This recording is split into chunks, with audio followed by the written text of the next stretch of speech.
The rain came in sheets that night, silver threads under the glow of the street lamps, hammering the roof of Dylan's car like a drummer who'd lost his sense of rhythm.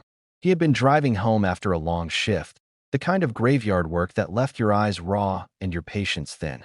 The highway stretched ahead in an endless ribbon of wet asphalt, blurred and shifting in the storm.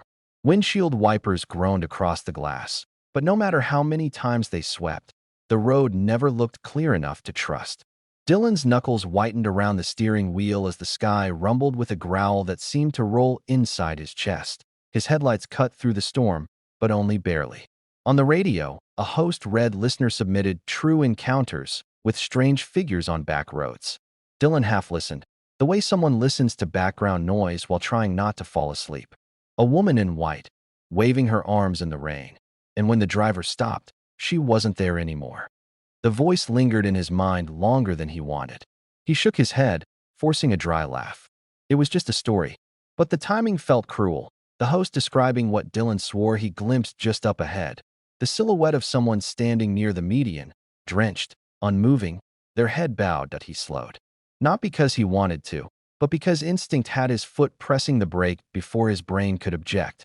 As the car crawled past the figure, Dylan leaned forward, straining to see through rivulets of water streaking the windshield. The person didn't move. No gesture for help, no step toward the vehicle. Just a rigid, rain-soaked outline against the storm. He thought he saw long hair plastered to the head, shoulders trembling. But when he looked harder, the figure seemed thinner, almost translucent, as if the storm itself was shaping a human form from water and shadow. Against better judgment, Dylan pulled onto the shoulder, his hazard lights blinking in desperate orange. He lowered the passenger side window just a crack, rain spitting inside, cold against his arm.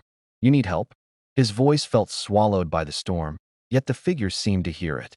Slowly, it raised its head. Dylan's stomach lurched. The face was pale, washed out in the glow of his headlights. Not distorted, not monstrous, but wrong in a quieter way. It was a face drained of everything human, like a copy of a photograph left too long in the sun. No lips moved, no expression shifted. Just eyes, dark, fixed on him.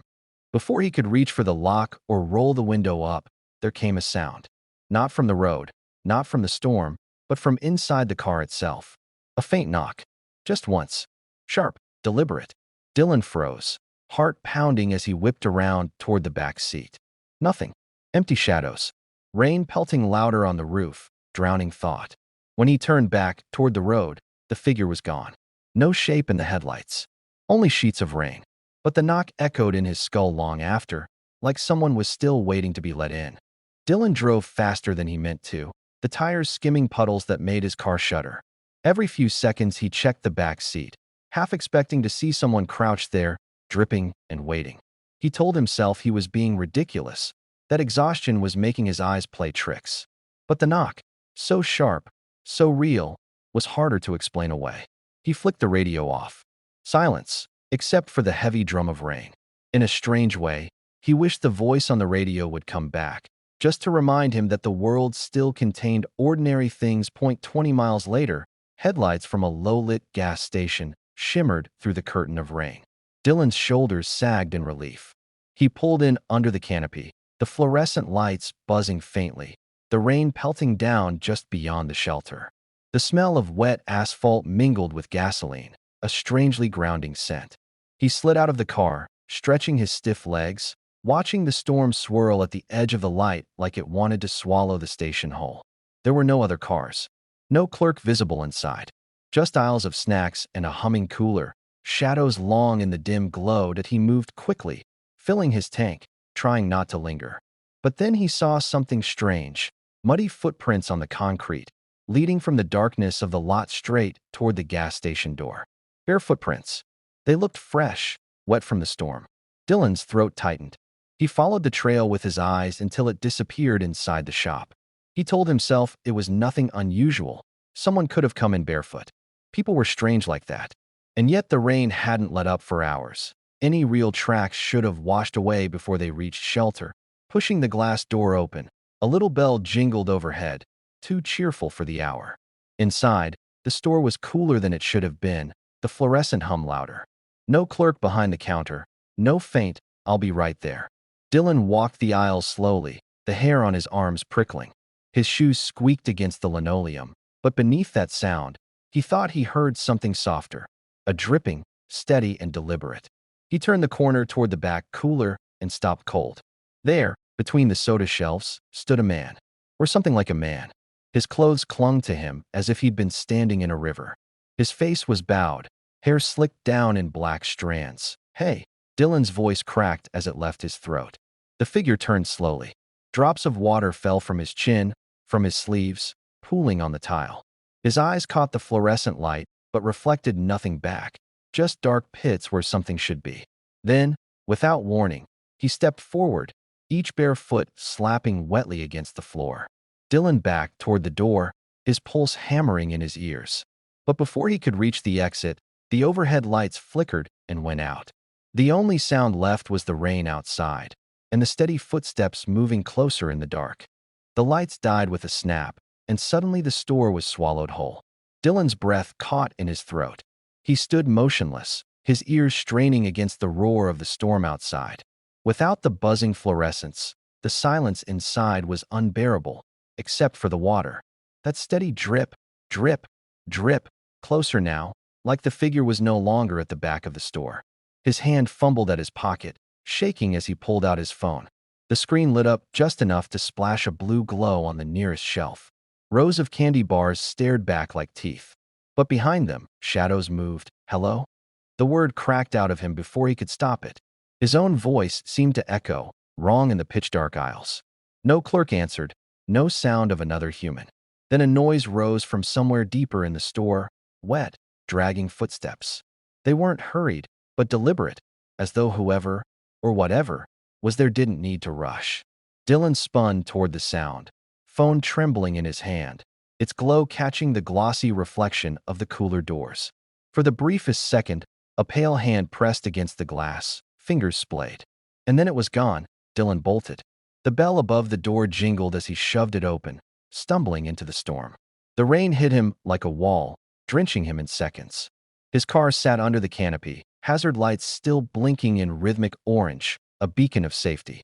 He sprinted across the lot, shoes slipping on wet pavement, his chest tight with panic. Halfway there, he skidded to a stop. The trail of bare footprints had changed. They no longer led toward the store. They led away. Fresh prints, glistening, marching directly toward his car. He froze, chest heaving, heart thundering in his ears. Through the windshield, he thought he saw movement, a shadow in the driver's seat.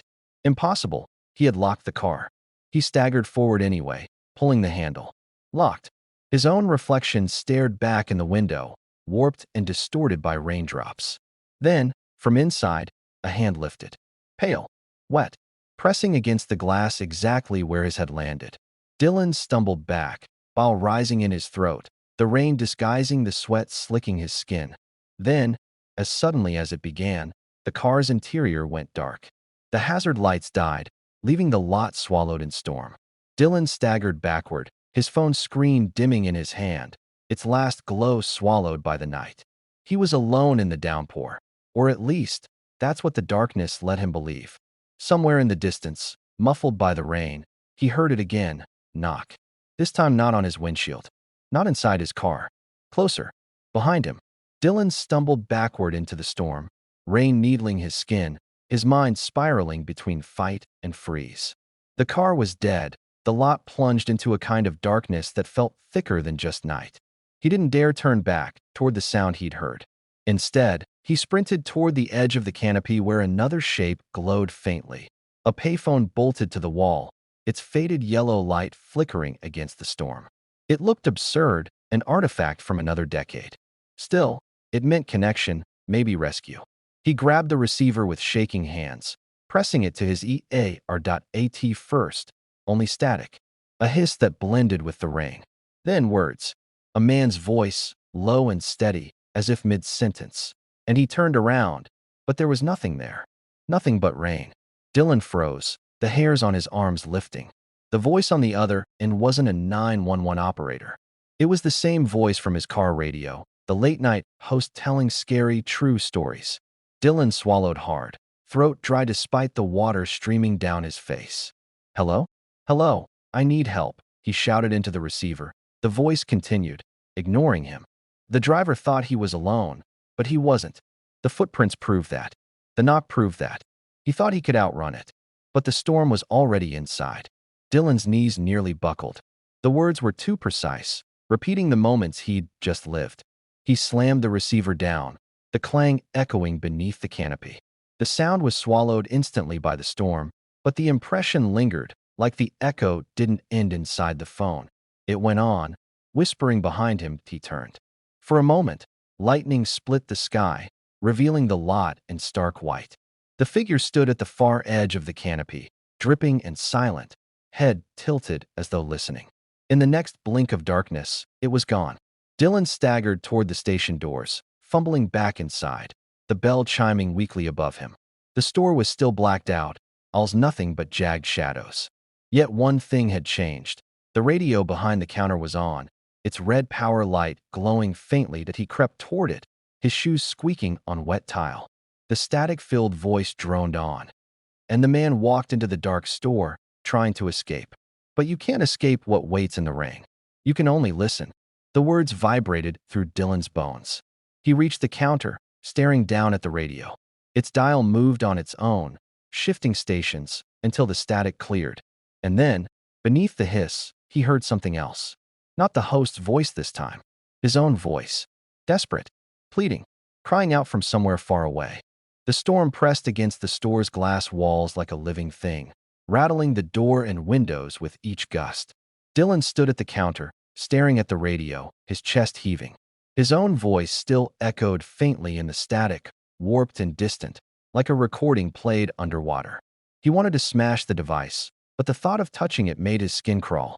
He backed away instead, every muscle begging him to run. Yet when he glanced toward the entrance, his stomach dropped. The glass doors weren't there. Or rather, they were there, but farther than they should be. The aisles had stretched, impossibly, as if the store had grown longer when he wasn't looking. He tried to reason with himself. Storm, exhaustion, panic, but the evidence loomed before him. The snack shelves seemed endless now, twisting into shadows that hadn't existed moments ago. Dylan turned toward the cooler at the back. It too was farther away, the dripping sound louder than before. He began walking, his shoes squeaking in rhythm with his pulse. But no matter how many steps he took, the counter with the radio remained close at his back. He was moving forward, but the store refused to let him leave the counter behind. Panic clawed at his ribs. He ducked down one aisle, hoping the side route would break the illusion. Rows of cereal boxes towered over him, their cartoon mascots grinning too wide, their colors distorted under the faint emergency light that had begun to glow somewhere above. As Dylan moved deeper, the air grew colder, his breath fogging faintly in front of him. Then, footsteps. Slow, measured, keeping pace with his own. He froze, crouching low. Water trickled past his shoes. Somewhere behind the shelves, something wet was moving that he crawled forward, careful not to let his shoes squeak, his phone clenched tight in one fist. The glow lit the rows of candy ahead, warped by the condensation fogging its plastic wrappers. Another sound rose above the drip of water, the faint scrape of fingernails across cardboard. Dylan clenched his teeth, refusing to look back. He shuffled forward faster, the aisle bending ahead in a way that shouldn't have been possible. When he finally burst out into open space, he expected the counter or the door. Instead, he was back at the cooler wall, rows of drinks glowing faintly behind the glass. The dripping had stopped. The silence pressed heavy. Dylan lifted his phone, casting light across the glass of the cooler. His reflection stared back, but not right. The reflection was smiling. Its mouth stretched wider, splitting too far. The glass fogged as the reflection leaned forward, pressing its face against the inside, while Dylan stood rigid on the outside. A faint knock came from behind the cooler door, right at his chest level. Not on the glass. From inside. Dylan's reflection grinned back at him, teeth too sharp, mouth too wide, pressing closer to the cooler's glass as if the surface were paper-thin. His heart thrashed in his chest. He staggered backward, his phone trembling in his grip, the dim light strobing as his wet fingers slipped across the screen. For a moment, he thought the reflection would burst free, that the glass would shatter outward and his own warped double would spill into the aisle. But instead, the cooler door creaked. Just a hair. Just enough for a line of cold mist to slide into the room. The air dropped 10 degrees in seconds. Dylan's breath fogged before his lips. He staggered again, his shoulder knocking into a rack of gum that spilled across the tiles. The cooler door opened wider with a soft hiss, like a refrigerator left ajar in an empty house. And then, nothing. No shape emerged. No face lunged forward. Just an empty glow from inside. Bottles and cans neatly lined up, their labels smeared from condensation. But Dylan swore he heard breathing. Slow. Heavy. Coming from somewhere deep within the cooler. As if the shelves led farther back than the space allowed, he turned to run, but the aisles had shifted again. Instead of leading him back toward the counter, the shelves coiled around in a half circle, funneling him toward the cooler like a cage. Panic clawed at his throat. He pressed his phone light into the open door, the beam disappearing into mist. Rows of bottles stretched impossibly far, their metal caps glinting like eyes in the fog. Somewhere between the shelves, something moved. A tall silhouette, shifting from side to side. Too slow, too deliberate. The mist poured out heavier, swallowing Dylan's ankles. His reflection no longer appeared on the glass. Instead, another figure looked out. A woman's face this time. Her hair plastered to her head, her lips pale, her eyes bottomless. Her hand pressed against the glass where his had been moments before, her mouth opening, though no sound came. Dylan staggered back against a shelf, heart hammering, the storm outside lost under the deafening sound of his own blood rushing in his ears. He wanted to scream, but the cooler whispered first. A single word breathed out in the mist. Stay, Dylan snapped. He hurled his phone into the cooler, the beam tumbling into the fog. For a heartbeat, the light illuminated something impossible. Rows of pale, motionless bodies standing upright between the shelves, their eyes closed, their skin damp as though they'd been waiting in the cold. When the phone clattered against the floor, the mist swallowed the light whole. Darkness fell again, and then came the sound that broke Dylan's breath completely. Hundreds of fists, knocking in unison from inside the glass. Miles away, the same storm swallowed another stretch of highway. Sarah gripped the steering wheel of her compact car, wipers struggling to fight the torrents. She was driving back from her sister's house, the kind of late-night trip she'd made 100 times before. The rain should have been nothing more than a nuisance. But this night felt different. The road seemed emptier than usual, the world beyond her headlights erased in sheets of water. She cranked up the radio just to have noise, the signal hissing between stations, when she heard a fragment of a man's voice. He thought he was alone. Toot at her pulse quickened. She flicked through the static, trying to find music, but the voice cut in again. Footprints in the rain, knocking on the glass. Sarah frowned, turning the dial. Nothing but static now. She shook her head, muttering to herself. Just a weird broadcast. Nothing more. But as her high beams cut across the empty highway, she saw someone up ahead. A figure walking along the shoulder, drenched, their thumb lifted faintly as though asking for a ride. Point 3, Sarah slowed, her stomach knotting.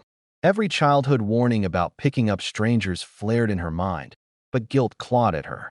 The figure was small, slight, maybe a teenager, maybe younger. They wore a thin white jacket plastered to their frame, their head bowed against the rain. Sarah pulled onto the shoulder, rolling her window down a crack. You okay? Need a ride? Her voice shook more than she liked. The figure lifted their head slowly. Pale face. Hollow eyes. Sarah's breath hitched, though she forced herself not to look away. Point 4, the hitchhiker didn't speak. They simply nodded and moved toward the back door. Sarah's car shuddered as the door opened and shut. She glanced in the rearview mirror, empty seat.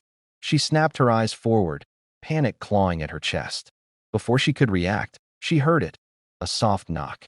From directly behind her headrest, just inches away. Her breath fogged the windshield as she gripped the wheel, her whole body shaking. Point 5, as she floored the accelerator, desperate to outrun whatever had climbed in with her.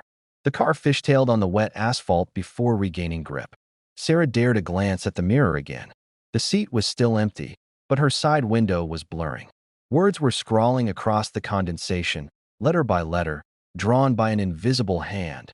He is not alone. Sarah screamed, fumbling with the radio knob. The static cleared just long enough for her to hear her own voice, echoing back, "Help me. Please help me." Sarah's hands clutched the wheel so tightly her knuckles whitened. The words on the window blurred as the car gained speed, but the meaning lingered in her chest like a weight. He is not alone. Rain hammered harder, the road vanishing into dark sheets. Her headlights lit up nothing but water and asphalt, yet the air inside the car felt just as crowded as the storm outside. She flicked her eyes at the rear view again. Empty. Still empty.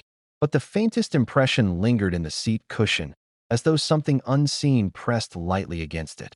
She reached for the radio, desperate for any distraction. Static crackled, then a voice, low, steady, narrating as though reading from a script. The woman drove faster, but she wasn't the first. There was another, trapped miles ahead. Same storm, same rain, same knock. Sarah froze, breath shallow. The voice wasn't just telling her story. It was telling someone else's too. She twisted the dial, but the voice refused to vanish. Always bleeding through the static no matter the station, that a flash of lightning cracked the horizon, and for a split second she saw it. A figure sitting in her passenger seat. Soaked, hair plastered flat, face hidden in shadow. When the darkness returned, the seat was empty again, but the smell lingered, sharp and cold, like river water. Sarah gritted her teeth, forcing herself not to scream, not to lose control of the car. But then she saw something ahead that nearly made her slam on the brakes. Lights. A gas station. Flickering, dim, almost swallowed by the storm. Relief fought panic in her chest. Civilization. Shelter. She swerved into the lot, her headlights sweeping across puddles that glistened like black glass. But the moment she parked, her gut twisted. Something about the place was wrong. Too quiet. Too still. She shut off the engine, rain muffling the silence, and squinted through the downpour. There was a car parked under the canopy. Hazard lights dead. Driver's side door hanging half open, rain pelting the interior. Sarah's heart sank. Someone else had been here. She reached for the door handle, ready to bolt into the storm for the store's weak glow. But before she could step out, she felt it, a weight pressing against the passenger side. Her head whipped around. The seat was still empty, but droplets slid across the fabric as though something invisible had just sat down. Then, on the windshield, just inches from her face, a single pale handprint bloomed against the glass. And in the reflection, she thought, only for a heartbeat, she saw another man staring back. Sarah sat frozen in her car, eyes locked on the handprint blooming against the windshield. The reflection of the man's face, gaunt, drenched, terrified, faded with the next flicker of lightning, leaving only her own wide-eyed stare. She forced herself to breathe, fumbling for the door handle. The gas station's glow pulled at her like a lifeline. She bolted into the rain, the storm swallowing her instantly, shoes slapping against the flooded pavement as she sprinted toward the glass doors. Behind her, the open car door slammed shut with a force she hadn't given it. Inside, Dylan stumbled between warped aisles, lungs burning, the pounding on the cooler still echoing in his ears. He thought he'd gone mad, trapped in some looping nightmare with no escape. But then the bell above the door chimed. He froze. For the first time since the blackout, the sound was real. Not an echo, not a trick of the storm. He spun toward the entrance, his chest lurching at the sight of a drenched woman stepping inside, her hair clinging to her face, her eyes darting wildly. She wasn't a figure from the cooler. She wasn't a reflection. She was flesh and blood, their eyes locked. For a second, relief flared through both of them, proof they weren't alone. Dylan staggered forward, words tumbling from his mouth. "You have to get out." But Sarah raised her hand, trembling, pointing past him. Her lips barely formed the words, "Behind you." Dylan's blood turned cold. He turned just enough to see the shelves bending again, boxes twisting, dripping shapes moving between them. The sound came back, too, the knock. Not from one place this time, but everywhere. The radio on the counter snapped to life, glowing red through the blackout. The voice bled through the static, calm and certain. And when they finally found each other, it was too late. The rain was already inside them both. Dylan grabbed Sarah's arm, pulling her toward the counter. "Don't listen. Don't look. We have to go." She stumbled after him, but the aisles warped again, cutting them off from the door. The store groaned as though it were alive, the shelves shifting inward, funneling them toward the coolers. They pressed back to back, surrounded by dripping shadows closing in from every direction.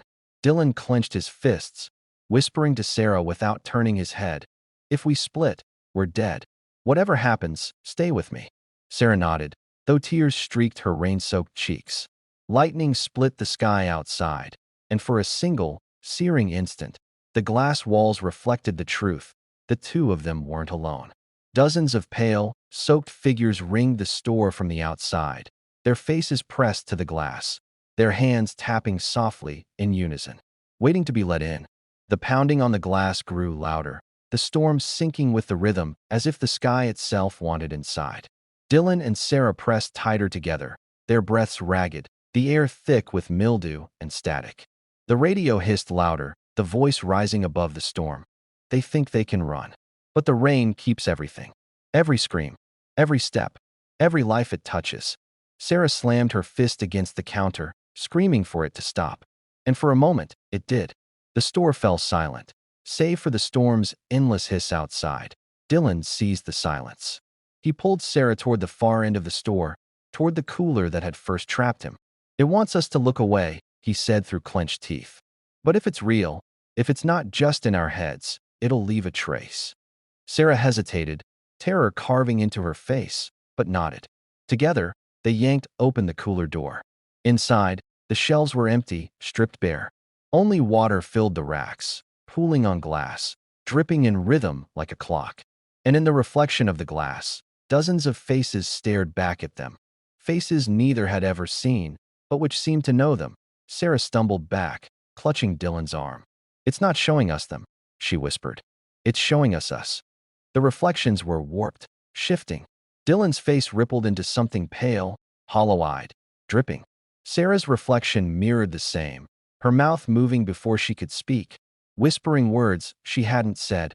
"You've already drowned." Dylan tore his gaze away, slamming the cooler shut. The knock came again. Only now it wasn't at the glass walls. It was from inside the cooler, right where their reflections had been. The lights surged, flooding the station in harsh, sterile brightness. The storm outside slowed, as though the world itself held its breath. The figures at the windows were gone. The shelves stood straight again. And yet, the handprints remained, smears of wetness across every surface, fresh and shining. Dylan and Sarah stood in the wreckage, trembling, but alive. The radio clicked one last time, the voice now a whisper. "You'll tell this story. And when you do, the rain will listen. And it will remember you."